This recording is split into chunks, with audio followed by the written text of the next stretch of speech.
అందరికీ నమస్కారం అండి. తెలుగు కథల వేదికకు స్వాగతం. ఈరోజు భారతీ శ్రీ సంతోష్ గారు రచించిన నాన్న రాయని లేఖ అనే చక్కటి కథను విందామండి. ఈ కథ 2014 జనవరి 19న ఈనాడు ఆదివారంలో ప్రచురితమైనది. ఇక కథలోకి వెళ్తే, రాత్రి భోజనాలు, కాసేపు కబుర్ల తర్వాత ఒక్కొక్కరుగా ఎవరి గదుల్లోకి వాళ్ళు వెళ్ళిపోయారు. రీడింగ్ రూమ్లో శ్రద్ధగా చదువుకుంటున్న ఒక్క ఆనంది తప్ప. అర్ధరాత్రి వరకు మెలకువతో ఉండకపోతే పెందలాడే లేచి చదువుకోవచ్చు కదమ్మా, పైగా వేకువన చదివేది బాగా వంట పడుతుంది అంటూ పాల గ్లాస్ రీడింగ్ టేబుల్ పైన ఉంచి డైనింగ్ టేబుల్ సర్దసాగింది ఆనంది తల్లి శ్యామల. పైకి శ్రద్ధగా చదువుతున్నట్లు కనిపిస్తున్న ఆనంది దృష్టి మాత్రం పక్కనే ఉన్న సెల్ ఫోన్ మీదే ఉంది. మధ్యాహ్నం నుంచి ఎదురు చూస్తున్న ఫోన్ మోగకపోవడంతో అసహనంగా నిట్టూర్చింది. పదే పదే మొబైల్ను చేతిలోకి తీసుకుంటూ చుట్టూ పరిసరాలను గమనిస్తోంది. రీడింగ్ ల్యాంపు, దేవుళ్ల పటాల ముందు వెలిగే చిన్న బల్బు తప్ప అన్ని లైట్లు ఆర్పేసి ఉన్నాయి. ఒకవేళ ప్లాన్ ఏమైనా చేంజ్ అయ్యుంటుందా? ఎప్పుడో రావాల్సిన ఫోన్ కాల్ ఇప్పటికీ రాకపోవడంతో ఆనందిలో ఆలోచనలు మొదలయ్యాయి. పోనీ తనే కాల్ చేద్దామంటే స్విచ్ ఆఫ్ అని వస్తోంది. ఆనందికంతా అయోమయంగా అనిపిస్తోంది. ఈ పాటకే తన బట్టలు, నగలు, నగదు, సర్టిఫికేట్లు, తనకు సంబంధించిన అన్ని వస్తువులను ఒక పెద్ద బ్యాగ్లో సర్ది ఇంట్లో ఎవరికంటా పడకుండా భద్రంగా దాచి ఉంచింది. తన కోసం ఆనందిని ఇంతలా ఎదురు చూసేలా చేస్తున్న ఆ కుర్రాడు ఆనంది క్లాస్మేట్ శేఖర్. చాలా సినిమాల్లో లాగే క్లాస్ రూమ్లో చిన్న చిన్న తగాదాలతో మొదలైన ఆనంది శేఖర్ల స్నేహం కొద్ది రోజుల్లోనే ప్రేమకు దారితీసింది. బ్రాండెడ్ దుస్తులు ధరించడం, బైక్ను ఒక చేత్తో నడిపించడం, సిగరెట్ పొగతో గాల్లో సున్నాలు గీయడం, మొబైల్లో చిలిపి మెసేజ్ల పుణ్యం. ఆనంది ప్రేమను గెలవడానికి ఎంతో సమయం పట్టలేదు శేఖర్కి. అది మొదలు ఇద్దరిది ఒక ప్రపంచం. ప్రేమ ప్రపంచంలో సంవత్సరాలు నిమిషాల్లా దొర్లిపోతున్న సమయంలో, నువ్వు లేకుండా నేనుండలేను, నిన్ను పెళ్లి చేసుకోవాలనుకుంటున్నాను అంటూ తన మనసులోని మాటని చెప్పాడు శేఖర్. ఒక గట్టి కౌగలింతతో తన ఇష్టాన్ని తెలిపింది ఆనంది. ఎన్నో సందర్భాల్లో తన ప్రేమ వ్యవహారాన్ని కుటుంబ సభ్యులకు చెప్పాలనిపించినా ఒకవేళ కాదంటే ఎలా అన్న భయంతో గోప్యంగా ఉంచింది. ముందు పెళ్ళైతే తర్వాత అమ్మా వాళ్ళు అంగీకరించకపోరన్న తన అంచనా ప్రియుడితో గడప దాటేలా పురుగొల్పింది. చాలాసేపటి తన ఆలోచనలకి, ఎదురుచూపులకి ఫుల్ స్టాప్ పెడుతూ రింగ్ అయింది ఆనంది మొబైలు. కాలింగ్ శేఖర్ అని. ఫోన్ కాల్ కోసం ఎంతో ఆతృతగా ఎదురుచూస్తున్న ఆనంది మొహం వెలిగిపోయింది. ఓ పక్క సంతోషంలో తేలిపోతున్నా మరో పక్క కంగారుగానూ ఉంది. కారణం, తను ఇల్లు వదిలి వెళ్లాల్సిన సమయం వచ్చేసింది. కుటుంబ సభ్యులు తన పెళ్లిని ఆమోదించని పక్షంలో ఈ ఇంట్లో తను గడిపే ఆఖరి క్షణాలు ఇవేనన్నది ఆనంది దిగులు, భయము. కానీ శేఖర్ మీదున్న ఇష్టం ఆ భయాన్ని అణిచివేసింది. హలో శేఖర్ అంది మోగుతున్న ఫోన్ని చేతిలోకి తీసుకుని. హలో నందు, everything is fine, late night is better, ఎవరికీ కనిపించం, బీ రెడీ. నీ ఫోన్కేమైంది? చాలాసేపటి నుంచి వెయిట్ చేస్తున్నాను నీ కాల్ కోసం. సారీ డియర్, మొబైల్లో ఛార్జ్ లేదు, అందుకే కాల్ చేయలేకపోయా. నువ్వైతే రెడీగా ఉండు, నాకింకా చాలా పనులున్నాయి, బాయ్. కానీ శేఖర్, ఆనంది మాట పూర్తి కాకుండానే కాల్ కట్ చేశాడు శేఖర్. తీపి జ్ఞాపకాలు ఆనంది మనసును తులుస్తున్నాయి. అమ్మ చీరల్లో తనకు బాగా ఇష్టమైన నెమలి రంగు చీర, నాన్న వాడే యాస్ట్రే, అక్క నారెంజ్ కలర్ చుడీదార్, అన్నయ్య ఐపాడ్తో పాటు ఫ్యామిలీ ఫోటోను తన బ్యాగ్లో సర్దుకుంది ఆనంది. సమయం అటు ఇటుగా రాత్రి 10 గంటలు కావస్తోంది. ప్రశాంతంగా ఎవరి గదుల్లో వారు నిద్రపోతున్నారు. దేవుళ్ల ముందు వెలిగే చిన్న బల్బు తప్ప ఇంకే వెలుగు లేక ఇల్లంతా చీకటిగా ఉంది. చిన్ననాటి సంగతులు, అక్క అన్నయ్యలతో చేసిన అల్లరి, అమ్మా నాన్నల లాలన, శేఖర్ పరిచయం, ప్రేమ తెరలు తెరలుగా జ్ఞాపకాలను నెమరేసుకుంటూ కళ్ళు మూసుకున్న ఆనంది సోఫాలో నెమ్మదిగా నిద్రలోకి జారుకుంది. హలో నందు, త్వరగా వచ్చేయ్, నేనిక్కడ వీధి చివర్లో వెయిట్ చేస్తున్నా. Blue colour Indica, Shekhar phone కాల్తో నిద్ర నుండి మేల్కొన్న ఆనంది కంగారుగా అన్ని గదుల వైపు చూస్తూ తన బ్యాగ్తో బయటికి నడిచింది. ఆనంది వెనక సీట్లో కూర్చోవడమే ఆలస్యం. రివ్వుమంటూ కారు స్టార్ట్ అయింది.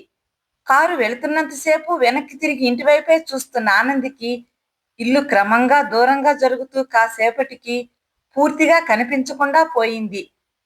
ఆనంది మౌనంగా కూర్చుండిపోయింది.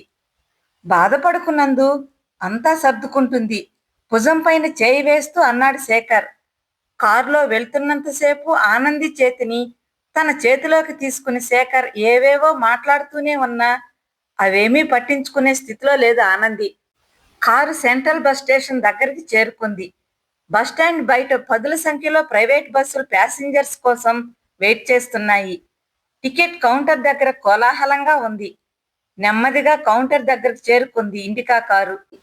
నిజానికి కారు బ్లూ కలర్లో లేదు.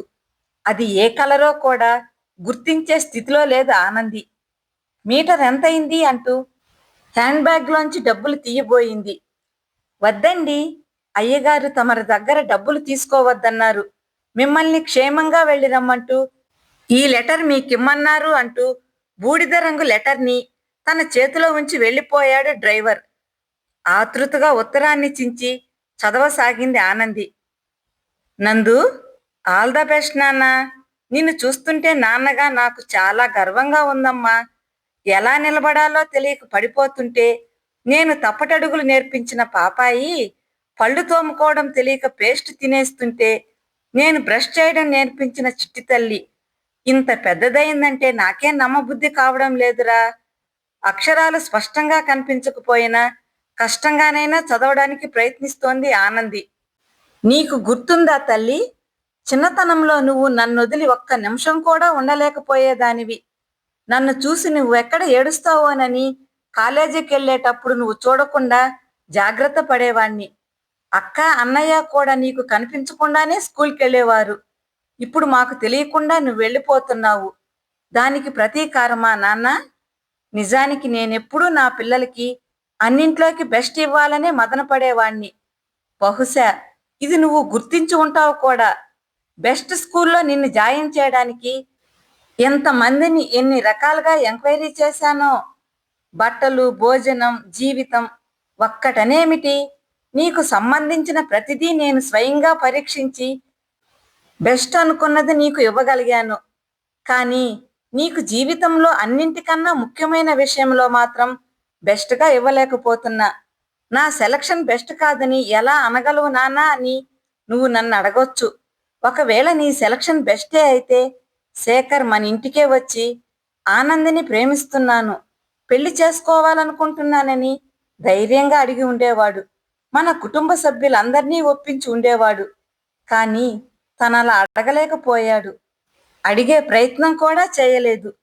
కనీసం మన కుటుంబంలో ఒక్కరికి కూడా తనెవరో తెలియదు. అలాంటి ఒక అనామకుణ్ణి కావాలని నువ్వెలా నిర్ణయించుకున్నావో నాకు అర్థం కావడం లేదు నాన్న. చిల్లిగవ్వ సంపాదించే బాధ్యత కూడా లేకుండా నీ పాకెట్ మనీని తన బైక్లో పెట్రోల్గా మారిస్తే అది గొప్ప విషయం కాదు తల్లి. బహుశా అందమైన ప్రకృతిని వదిలి గమ్యం తెలియని ఎడారి వైపు వెళ్ళడం అంటే ఇదేనేమో. ఏం నాన్నా, మా పెళ్లిని మీరు అంగీకరించరా అని నువ్వు నన్ను అడగొచ్చు. ఇలా అర్ధరాత్రి ఇల్లుదిలి వెళ్లే పద్ధతిని ఖచ్చితంగా అంగీకరించను తల్లి. పెళ్ళంటే అటేడు తరాలు ఇటేడు తరాలు చూడాలంటారు.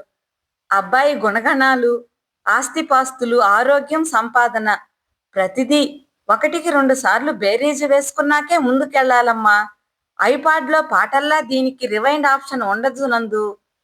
ప్రతి వస్తువుకు ఒక గ్యారంటీ అంటూ ఉంటుంది. గ్యారంటీ ఉన్నంత కాలం ఆ వస్తువు నిర్వహణ బాధ్యత దాని అమ్మిన వ్యక్తిదే. నీకు పెళ్లి చేసి నిన్నొక వ్యక్తి చేతిలో పెట్టిన తర్వాత ఆ వ్యక్తికి సంబంధించిన నీ జీవితానికి గ్యారంటీ కార్డు మేమే తల్లి, నీ తల్లిదండ్రులం, కుటుంబ సభ్యులం. కానీ నువ్వు మాకు ఆ అవకాశమే ఇవ్వలేకపోయావు. ఒకవేళ నీ పెళ్లి మేమే జరిపించి ఉండి ఏ విధంగానైనా ఆ అబ్బాయి వల్ల నువ్వు ఇబ్బంది పడే పక్షంలో మీరు చూసిన వ్యక్తి అదముడు నాన్న అని నువ్వు మమ్మల్ని నిలదీయొచ్చు. ఎందుకంటే ఆ వ్యక్తిని నీకిచ్చి చేసింది మేమే కాబట్టి. కానీ నువ్విప్పుడు ఎంచుకున్న వ్యక్తికి గ్యారంటీ లేదమ్మా. ఏ విషయంలోనైనా కీడించి మేలెంచాలంటారు. రేపటి రోజున తను నిన్ను ఏ మహానగరానికో తీసుకెళ్లి అంగట్లో ఆటబొమ్మని చేస్తే అప్పుడు నీ ఎంపిక తప్పు అని తెలుసుకున్న ప్రయోజనం ఉండదు తల్లి. ఆనందికి చదివే ఉత్తరం తప్ప మిగిలిన ఏ వస్తువులు అంత స్పష్టంగా కనిపించడం లేదు. ఉత్తరంలోని అక్షరాల వెంట ఆతృతగా పరిగెడుతున్నాయి ఆనంది చూపులు. నిజానికి తను బిగ్గరగా ఏడుస్తూ చదువుతున్న కంటి వెంట మాత్రం తడి రావడం లేదు.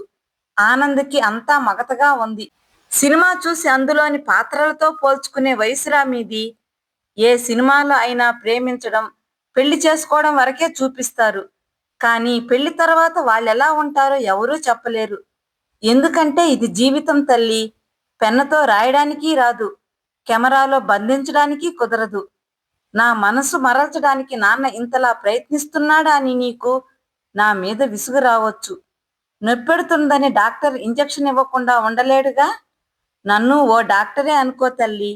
అక్కడ జబ్బు మానాలి, ఇక్కడ నీ మనసు మారాలి అంతే.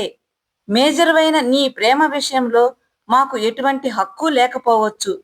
కానీ నీ మీద మేం పెంచుకున్న ప్రేమ కూడా మేజరేగా. అది అన్ని హక్కుల కన్నా గొప్పది. దీన్ని ఎవరూ కాదనలేరు. ఆనంది కళ్ళు అక్షరాల వెంట పరిగెడుతున్నాయి. చూడ్డానికి అదంతా ఒకే పేజీలా ఉంది. ఉత్తరాన్ని నాన్నే చదివి వినిపిస్తున్నంత స్పష్టంగా ఉంది. ఒక అస్పష్టమైన మనసుతో నువ్వు తీసుకున్న ఈ నిర్ణయం సమాజంలో నీ కుటుంబ సభ్యులను ఎంతగా ఇబ్బంది పెడుతుందో ఆలోచించావా తల్లి? ఓ కాలేజీ ప్రిన్సిపల్గా వేల మంది పిల్లలకి మంచి భవిష్యత్తునిచ్చిన మూర్తి గారు కూతురి విషయంలో మాత్రం ఓడిపోయాడ్రా అంటూ తలో రకంగా మాట్లాడుకుంటే విని తట్టుకోగలమా? పెళ్ళిళ్ళు పేరంటాలంటూ ఇంట్లో నానా హడావిడి చేసే మీ మమ్మీ ఇంకెవరికైనా మొహం చూపించగలదా? ఎప్పుడైనా నీకివన్నీ ఆలోచించాలనిపించలేదా నందు? నువ్వు దాపరికంగా తీసుకెళ్తున్న నగలు, బంగారం, డబ్బు నీ హక్కురా కన్నా. నా కూతురుగా, కుటుంబంలో సభ్యురాలుగా నువ్వు ధైర్యంగా తీసుకెళ్లొచ్చు. ఒకవేళ నీకు సరిపోవని అనిపిస్తే తన ఒంటి మీద నగలను కూడా తీసిమ్మని మీ అమ్మతో నేను చెప్తాను. నీకన్నా మాకెవరెక్కువని? ఆనంది హృదయం పశ్చాత్తాపంతో కుంగిపోతోంది. ఎంత ఏడవాలని ప్రయత్నించినా కంట్లోంచి మాత్రం నీటి బొట్టు రాలడం లేదు. చివరగా ఒక్క మాటరా నందు. నువ్వు రాసే ప్రతి పరీక్షకి ముందే అడిగి మరీ నాతో ఆల్ ద బెస్ట్ చెప్పించుకునేదానివి. కానీ ఇప్పుడు నువ్వు అడగకపోయినా చెప్పాల్సిన అవసరం వచ్చింది. ఈ ఆల్ ద బెస్ట్ మున్ముందు నువ్వు ఎదుర్కోబోయే జీవితం అనే పరీక్షను విజయవంతంగా పాస్ అవడానికి. ఉంటాను తల్లి. ప్రేమతో మీ నాన్న. ఉత్తరం చదవడం పూర్తయింది. చేతిలో ఉన్న ఉత్తరం ఎటెళ్ళిందో కూడా ఆనందికి తెలియడం లేదు. ప్రేమ, బాధ, భయం, కోపం, జాలి, ఆనందం రకరకాల భావాలతో మనసు ఉక్కిరిబిక్కిరవుతోంది. అర్జెంటుగా నాన్నను కలవాలి, నాన్నతో మాట్లాడాలి, నాన్నను క్షమించమని అడగాలి, నాన్నతో గట్టిగా ఓ చెంపదెబ్బ తినాలి, నాన్న ఒళ్ళో హాయిగా పడుకోవాలి. తనలో తనే మదన పడుతోంది ఆనంది. ఆలోచనల్లో పరిణితి కణం జన్మించింది. మనసును ఆవరించిన మొహమాటపు ప్రేమ సంకెళ్ళు ఒక్కొక్కటి తెగిపోతున్నాయి. ఆనంది ఫోన్ రింగ్ అవుతోంది. Calling Shekhar. Call Shekhar mobile నుండి. ఆనంద్కి అంతా అయోమయంగా ఉంది. తన పక్కనే ఉండాల్సిన శేఖర్ లేడు. కారు డ్రైవరు లేడు. సెల్ ఫోన్ మాత్రం రింగ్ అవుతోంది. ఆన్సర్ చేయడానికి ప్రయత్నిస్తోంది. బటన్ మాత్రం ఎంతకీ ప్రెస్ అవడం లేదు. అంతకంతకీ కంగారు పడుతోంది. చేతిలో ఉన్న మొబైల్ మాత్రం మోగుతూనే ఉంది. మోగుతూనే ఉంది. ఏదో తెలియని అసక్తత తన శ్వాసను బంధిస్తున్నట్టు ఉలిక్కిపడి దిగ్గున కళ్ళు తెరిచింది ఆనంది. మొబైల్ ఫోన్ రింగ్ అవుతూ ఉంది. కాలింగ్ శేఖర్ అని. ఆన్సర్ చేసేలోపే కాల్ కట్ అయింది. అంతా చీకటి. చీకట్లో ఆనంది కళ్ళకి ఏమీ కనిపించడం లేదు. మిణుకు మిణుకుమంటూ వెలుగుతున్న ఒక చిన్న బల్బు తప్ప. బల్బు వెనకాల గంభీర వదనంతో నాన్న. నాన్న మెడలో మంచి గంధపు మాల. అంటే ఇదంతా కల. సోఫాలో కూర్చున్న ఆనంది చుట్టూ చూసింది. అందరూ ప్రశాంతంగా ఎవరి గదుల్లో వారు నిద్రపోతున్నారు. ఆనంద్కి నాన్న మాటలన్నీ అక్షరం అక్షరం గుర్తొస్తున్నాయి. కన్నీళ్లు చెక్కిళ్ళను దాటి ఒడి నింపుతున్నాయి. మనసుకి, తొందరపాటుకి, ఆలోచనకి ఉన్న తేడా స్పష్టంగా అవగతమవుతోంది. ఒకవేళ నాన్నే బతికుండుంటే నేను తీసుకున్న ఈ నిర్ణయానికి ఎంత బాధపడేవాడో. ఇప్పుడు తన ఆత్మ కూడా అంతే క్షోభిస్తోంది.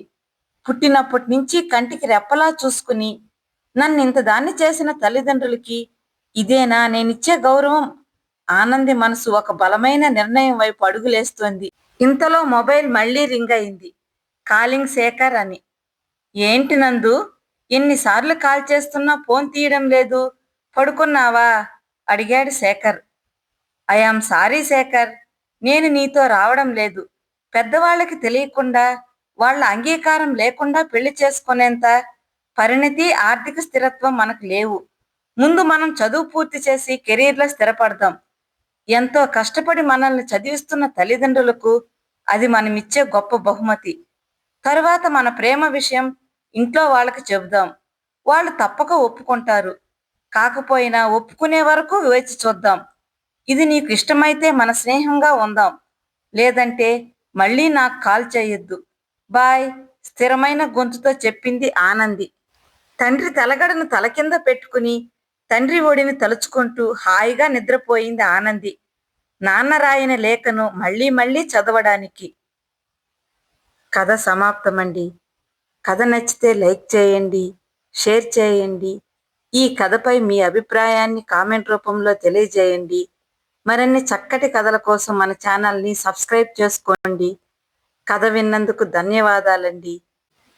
మరలా మరో చక్కటి కథతో కలుసుకుందామండి. అంతవరకు సెలవా మరి.